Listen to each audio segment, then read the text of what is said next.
still have pneumonia. I feel a little better, a little bit. I tried to go outside and walk to the corner, but I didn't even make it. Basically, I only made it to the end of the driveway. But the fact that I can stand up for as long as I have is pretty good. I just started cooking some greens and bake some chicken, and I'm gonna put up some rice in a minute. Hey guys, it's me, Soncerae here. Yeah, I was sick, and I still managed to get up and cook some collard greens. So what I'm doing here after I have rinsed off all of the greens, I am peeling the leaf off of the stem because you don't really want to eat the stem. Kind of reminds me of just going outside, picking some leaves off of a random tree and then peeling the leaves off to eat. I wouldn't suggest you do that. You never know what's happening with the leaves in the trees near your house. So please do not do that. This batch must have been really bad because it looks like some of it is already dying. It had only been in the refrigerator for about a day. So I think this specific batch of greens was already going bad when they were purchased. So this is very time consuming. This takes a while. I had the TV on, so kind of did that and watched the television at the same time. But just takes a lot of time to peel those leaves off. I think it was about 4 batches of collard greens. I don't actually eat greens, but my daughter's father does, so I'm cooking these for him.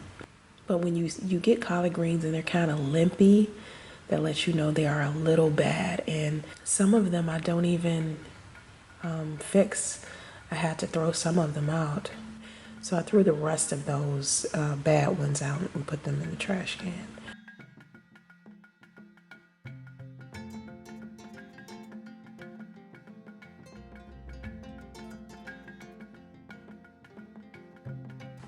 Here's the neck bones, the turkey neck bones that I'm going to use with the greens. You put them in there for flavor, make them taste a little better. A lot of people use pork, but since we don't eat pork or beef, or I don't cook pork or beef for anyone actually, here I have to fill the pot up with water. And you fill it up until it gets basically to the brim. Because what you're basically going to do is you're going to boil these leaves.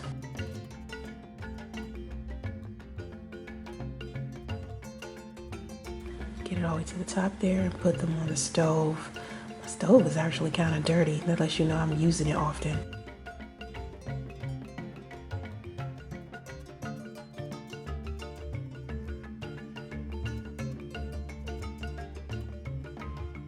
I'm taking that turkey neck out of there goes that darn dog always following me all of the time. He's in all my cooking tutorials. I'm taking that turkey neck bone and putting it right there in the water with the greens. And I'm gonna try to stir it in there some kind of way, get it in there good. There he goes again, circling back. I'm telling you, he follows me all over the place.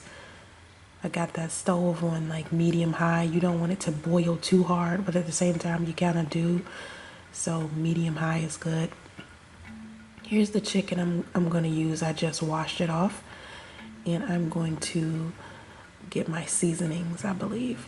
I like to put seasoning salt, sea salt, Mrs. Dash, and oregano on my chicken. I try not to use regular salt on anything that I'm eating. It's actually very helpful because it keeps my blood pressure down. I put pepper on basically everything. I replace salt with pepper, and it's actually better. That chicken is actually a little frozen, which is interesting to me. But instead of throwing it out some more, I realized that I could put it in the oven and it'll be just fine. It'll taste just as good as it would if I wouldn't have thawed it out first. But you try to keep the seasoning light. You put it on both sides. You don't want it to be, too seasony. But I tell everybody all of the time, I'm a seasoning junkie. So my food is always heavily seasoned. I like flavor. I've been trying to find a couple of ways to season my food without using seasonings, like maybe other foods or maybe some type of flavor to put on my meats in order to get them tasting as good as I would like for them to taste. So there it is. It's boiling pretty good. It's not done, of course, but after a while it will get kind of soft and, dark colored, and it'll kind of look like spinach, kind of, a little bit. And once that's done, you can go ahead and just chop it down. If you have any other dishes that you would like for me to cook and try, please do. A lot of people have sent me pictures of them trying out the things that I've cooked, and the things that I cook aren't like extremely extravagant. However, a lot of people don't know how to cook it. I try to keep it very basic and simple, and dishes that are easy to cook and fast to cook, because a lot of the people that watch me are men and single mothers. So I try to keep my dishes very, very small. But if you have any other recipes or dishes that you would like for me to try, please let me know, okay? Have vision and stay focused. Namaste.